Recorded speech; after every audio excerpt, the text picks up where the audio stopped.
세계 증시와 우리 증시를 짚어보는 시간 3분 증시입니다. 연합인포맥스 권용욱 기자 나와 있습니다. 안녕하세요. 안녕하십니까? 네, 먼저 간밤 미국 증시부터 정리해 주시죠. 네, 간밤 뉴욕 증시는 골드만삭스라는 대형은행의 실적 부진에 혼조세를 보였습니다.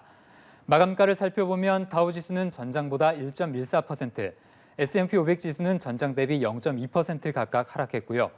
반대로 나스닥 지수는 0.14% 올랐습니다.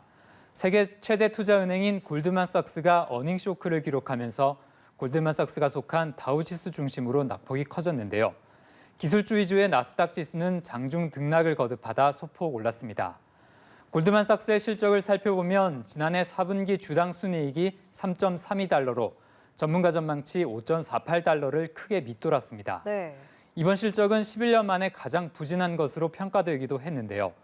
이렇게 대형은행의 실적이 부진한 것은 통화 긴축과 경기 침체 우려, 우크라이나 전쟁 등으로 기업 인수합병과 증시 상장 열풍 등이 크게 식었기 때문인데요. 골드만삭스 주가는 이날 하루 6% 넘게 급락했습니다.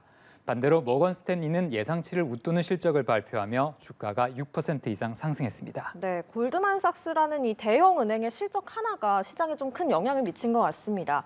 투자자들이 이렇게 골드만삭스에 주목한 이유가 있을까요? 네, 일반적으로 대형은행의 인수합병 실적이나 그리고 자체적인 사업 전망 등은 투자자들에게는 경기 흐름을 선행하는 지표로서 의미를 갖는데요. 네. 골드만삭스가 세계 최대 투자은행인 만큼 투자자가 느끼는 충격도 다소 컸던 것으로 풀이됩니다. 간밤에 경기 침체 우려를 키우는 경제지표 발표도 있었습니다. 뉴욕 연방준비은행에 따르면 이번 달 엠파이어 스테이트 제조업 지수는 마이너스 32.9로 12월보다 급락했는데요. 이 지수는 뉴욕의 제조업 경기를 나타내는 지표로 마이너스 폭이 커질수록 경기 위축의 정도가 심하다고 볼 수 있습니다.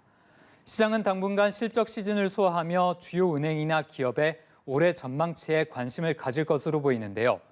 글로벌 성장이 둔화하고 인플레로 마진 압박도 계속돼 올해 실적 전망이 밝지만은 않을 것으로 예상됩니다. 뉴욕 증시 투자자들은 아직은 시장을 크게 낙관하지 않는 모습인데요. 뱅크 오브 아메리카의 펀드 매니저 설문에 따르면 펀드 매니저의 약 39%가 미국 주식 비중을 축소하겠다고 답했는데요. 네. 이런 답을 한 비중은 지난 2005년 이후 가장 높은 수준이었습니다. 네. 종목별로도 짚어보면 간밤에 테슬라 주가는 크게 올랐네요. 네, 테슬라 주가는 7% 넘게 하락했습니다. 최근 가격 인하 이후 미국에서 판매가 크게 늘고 있다는 보도가 영향을 미쳤는데요.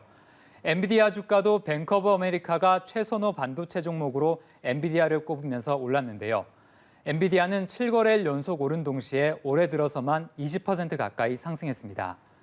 뉴욕에 상장된 알리바바의 주가는 행동주의 투자자가 지분을 취득했다는 소식에도 1% 넘게 빠졌습니다. 네, 오늘 코스피 전망은 어떻습니까? 네, 어제 코스피는 숨고르기 장세를 보이며 하락했습니다. 지수는 2380부근에서 거래를 마쳤는데요. 오늘 코스피는 뚜렷한 방향성 없이 보합권 근처에서 출발할 것으로 예상됩니다. 어제 하루 숨고르기를 마친 증시는 다시 강세 시도가 나올 수 있습니다.